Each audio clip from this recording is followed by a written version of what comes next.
դարձյալ գանք դեպի հասնենք երևի թե հենց մեկ թվականը պիտի գանք եւ պիտի քննենք թե ովքեր այն արևելքից դուրս եկած երեք մոգերը, որոնք եկան եւ հայրերի մոտ իրապես տվյալներ կան, իհարկե գուցե եւ ծայրահեղ պիտի հնչի, որովհետեւ որոշ վենետիկյան հայրեր, ինչպես Ղևոն Դալիշյանն է, մերժում է այդ փաստը, բայց հետեւյալն է, որ այդ մոգերը դուրս եկան մոգած աշխարհից, դրա համար կոչվում են մոգած գավառից դուրս եկած արքաներ։ Մենք գիտենք այն ժամանակ նույն քաղաքը մի թագավորություն էր եւ երեք արքաները դուրս եկան։ Հաճախ մենք գիտենք, որ նայում ենք ֆիլմեր, մեկը նեգր է, մեկը չգիտեմ արաբ է, մեկը Եգիպտոսից է գալիս, բայց իրապես եւ հայրերը Ներսես Շնորհալին իր Մատթեոսի ավետարանի մեկնության մեջ նշում է, որ եթե Արաբիայից դուրս եկած լինեին, Աստվածաշունչը փայլուն գիտի Արաբիայի տեղը, Եգիպտոսից նույնպես Եգիպտոսի անունը հայտնի է, բայց արևելքից դուրս եկան եւ արևելքը միշտ խորհրդանշում է Հայաստանը։ Ահա, ուրեմն Հիսուսի ծննդյան առաջին ավետիստները աշխարհին տանող եւ այդ աստղը, որ դուրս եկավ, արևելքից դուրս եկավ եւ տարավ մոգերին, եւ ահա մոգերը վերադարձան Հայաստան եւ խոսում էին Հայաստանում, եւ ահա այս խոսակցությունը տարածված էր ողջ հայոց աշխարհում եւ բոլոր հայ գերդաստանները գիտեին այդ ծննդի մասին եւ այդ ծննդի մասին գիտեր նաեւ ինքը Աբգար արքան։ Հիսուս արդեն 33 տարեկան էր եւ ահա Հովհաննեսի 12-րդ գլխում մենք տեսնում ենք թե ինչպես հեթանոսները եկել են եւ լսում են Հիսուսի քարոզը եւ դիմում են ուղակի Փիլիպոս առաքյալին, որ ուզում են տեսնել Հիսուսին։ Նրանք ունեին բաներ հանձնելու Հիսուսին։ Փիլիպոսը դիմում է Անդրեաս առաքյալին, Պետրոսի եղբորը, եւ երբ Հիսուս լսում է, որ հեթանոսները եկել են երկրպագելու իրեն եւ հանձնելու իրեն տվյալներ, մի անգամից ասաց. «Հայր, փառավորիր քո որդին, որովհետև հասել է ժամանակը»։ Աբգար թագավորի նամակն է հանձնվում Հիսուսին այն մասին, թե եկ Եդեսիա, մենք գիտենք Եդեսիան, որը Միջագետքի դարձյալ հայոց տարածք էր համարվում, որովհետև Աբգարը ինքը հայ էր, չնայած հաճախ ուզում են շփոթվել Աբգարին տեսնել այլ Աբգարի տեղը 270-ական թվականների, բայց 5 Աբգարներ են ունեցել, եւ մի Աբգարը դա Հիսուսի ժամանակակիցն է։ Եվ ահա այդ նամակը վերցնելով Հիսուսը տեսավ, որ հրավեր է ընդունել արդեն հայոց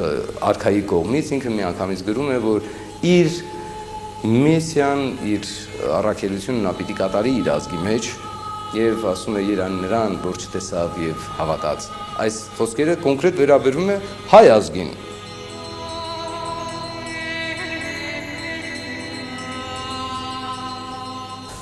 Միջագետքյան հնագույն բնագրերի եւ Աստվածաշնչի գաղափարասյուժետային առնչակցությունը ակնհայտ է նաեւ նախասկզբնական իմաստության թեմատիկայում։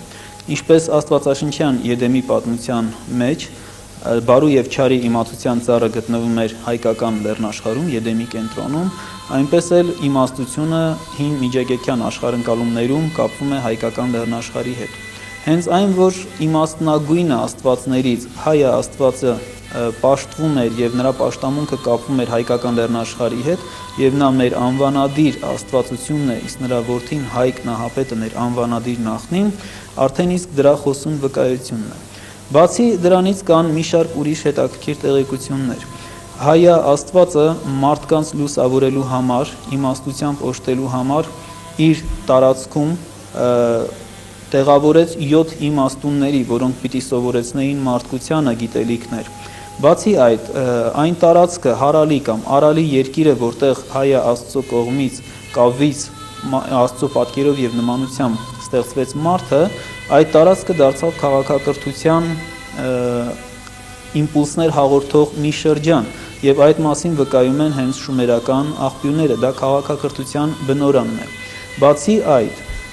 շումերական բնագրերից մեկը բառացիորեն նշում է հետեւյալը. իմաստությունն ու արվեստը ցած բերվեց Արատտայից։ Հայ ածուին էին տրված այն գիտելիքները, որպիսիք էին արեգակնային օրացույցը եւ առհասարակ ժամանակի հաշվարկումը, Հացահատիկների մշակությունը, Հայաստանը ցորենի հայրենիքներ եւ ընդհանրապես հողագործության, երկրագործության հայրենիք է համարվում, գարեջրագործության հայրենիք, այսինքն ըմպելիքների պատրաստումը տարբեր հացաբույսերից,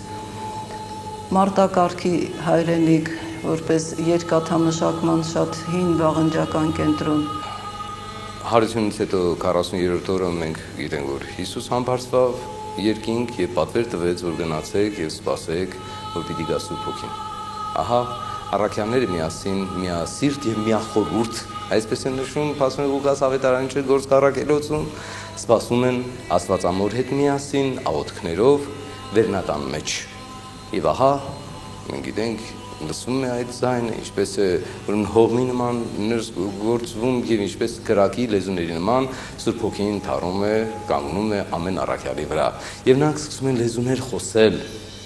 Այնտեղ մի հատված կա, ասում է բոլորը, ովքեր եկել էին հարակից երկրներից, հрьяաներ կամ հրեության դարձածներ, լսում էին ամեն մեկը, որ իրենց ծննդավայրի լեզվով են խոսում։ Մենք իլամացիներ, այնտեղ խոսում են մարերի մասին, այնտեղ խոսում են փյունիկացիներ եւ նշվում է եւ Հրեաստանից։ Այստեղ շատ հետաքրքիր մի տվյալ կա պահպանված Տետուղյանոս պատմիչի կողմից եւ Օգոստինոս Սուրբ Հոր կողմից, որ սխալ է, տարասխալ է արված այնտեղ, պետք է գրվեր Հայաստան։ Այսինքն հայերեն է խոսել Սուրբ Հոգին վերնատան մեջ եւ պատահական չէ, որ երկու առաքյալ կոնկրետ առաքվեցին Հայաստան, որպեսզի քարոզվի քրիստոնեությունը։ Դա Թադեոս եւ Բարդոմեոս առաքյալներն են եւ Թադեոսը, ինչպես Հիսուս պատվիրել է, միանգամից գալիս է դեպի հայոց Աբգար թագավորի մոտ։ Այսինքն Աստծո նախախնամությունը որպես այդպիսին արարչությունից սկսած մինչև Հիսուսի առաջի քարոզչությունը, որտեղ Թադեոս առաքյալը գալով Հայաստան, Գեդեսիա կոնկրետ, հայոց Աբգար թագավորի մոտ, առաջի եկեղեցին կառուցվում է այնտեղ։ Այսինքն առաջի Աստծո տունը, քրիստոնեական տունը կառուցվում է հայոց հողի վրա։ Սա մեզ իրոք մտածելու առիթ է տալիս, ես որպես ճիշտ ասած ոչ միայն կրոնավոր, այլև հայ շատ հպարտ եմ այդ տվյալի համար, որ պահպանվել է մեզ համար։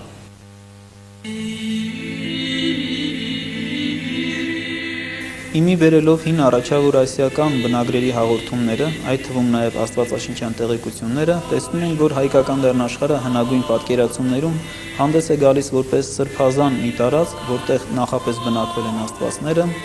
ապա արարվել է մարդկությունը, այդ տարածքը հանդես է գալիս հետագայում որպես մարդկության վերածննդի երկիր ջրհեղեղից հետո, եւ այդ տարածքում կնքվում է մարդկանց ու Աստծո հավետենական ուխտը, այդ տարածքում էին գտնվում անմահությունը եւ իմաստությունը խորհրդանշող երկու եդեմական ծառերը։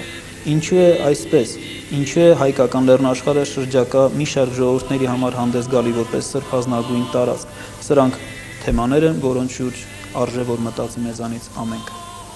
Եվ պատահական չէ, որ հայկական լեռնաշխարհից, Հայաստանից, Հայքից եւ նույնիսկ այսօրվա Հայաստանից